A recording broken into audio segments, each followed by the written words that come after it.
Pernah nggak sih kalian lewat tol Cipularang malam-malam, terus ngerasa ada yang beda pas masuk kilometer 90-an? Selamat datang di KM 97. Buat sebagian orang, ini cuma angka di pelang jalan. Tapi buat banyak pengendara, ini adalah titik paling misterius yang sering bikin bulu kudut berdiri. Coba lihat mobil SUV merah ini. Ini Budi. Dia lagi nyetir sendirian di tengah malam, ngejar waktu buat sampai ke Jakarta.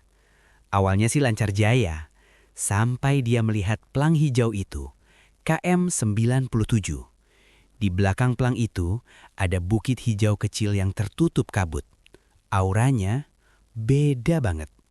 Dan tiba-tiba, Budi ngerasa mobilnya makin berat, padahal jalanan kelihatan kosong. Ternyata ada sejarah kelam di sini. Bukit hijau kecil di pinggir tol itu namanya Gunung Hejo. Konon, ini bukan bukit biasa.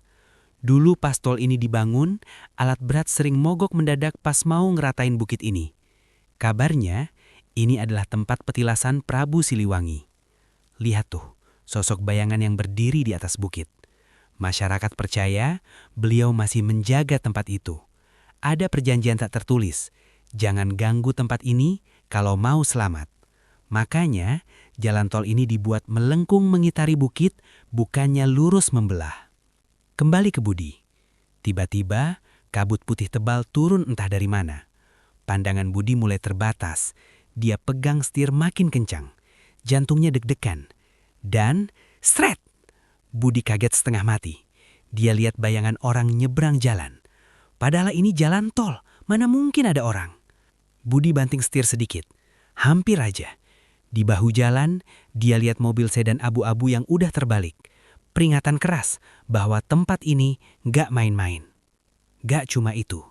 Mitosnya, sering ada sosok wanita cantik berbaju putih yang melambaikan tangan di pinggir jalan, tapi kakinya gak napak. Serem banget kan? Belum lagi patung maung di rest area yang matanya kayak nyala merah ngeliatin kita. Oke, tarik nafas dulu. Sekarang kita geser dari mistis ke sains. Kenapa sih kecelakaan sering banget terjadi di sini? Apakah beneran ulah hantu? Coba perhatiin diagram ini. Ternyata KM 97 itu posisinya ada di turunan panjang yang curam banget. Kalau Budi nggak ngerem, gaya gravitasi bakal bikin mobilnya meluncur makin kencang tanpa sadar. Terus, ada musuh tak terlihat, namanya crosswind atau angin samping. Angin dari lembah pegunungan itu kenceng banget guys. Lihat tuh visualisasinya. Angin itu bisa nampol mobil dari samping sampai goyang. Kalau Budi kaget dan banting setir di kecepatan tinggi, ya wassalam. Ditambah lagi tikungan carak. Hukum fisika bilang, gaya sentrifugal bakal ngelempar mobil keluar jalur kalau nikung terlalu cepat. Tapi musuh terbesarnya ada di dalam mobil. Coba lihat muka si Budi. Matanya berat. Dia kena microslip. Otaknya udah low battery karena lelah nyetir berjam-jam. Di kondisi ini, jalanan yang berbelok bisa kelihatan lurus karena ilusi optik. Bahaya banget. Jadi, solusinya gimana? Pertama, sadar diri. Pas lihat rambu kurangi kecepatan, Budi langsung nurunin gigi persneling. Engine brake itu penting guys.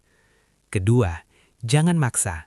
Lihat tuh, Budi akhirnya minggir dulu ke rest area. Ngopi dulu, renggangkan badan, biar otak charge lagi sampai penuh.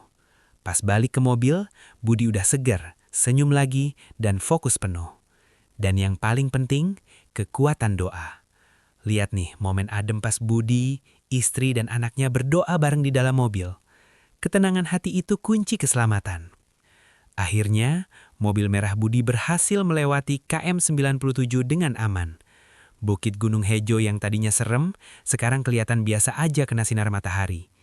Jadi kesimpulannya, mitos atau fakta? Mungkin dua-duanya. Kita harus hormat sama kearifan lokal, tapi juga harus cerdas memahami kondisi jalan dan fisik kita. Lihat jembatan indah ini. Teknik sipil kita emang gokil, tapi ingat pesannya, utamakan selamat, karena keluarga nunggu di rumah. Gimana menurut kalian? Pernah ngalamin kejadian aneh di KM 97? Coba cerita di kolom komentar ya. Jangan lupa like, share, dan subscribe biar Budi dan keluarga makin semangat bikin konten. Hati-hati di jalan guys!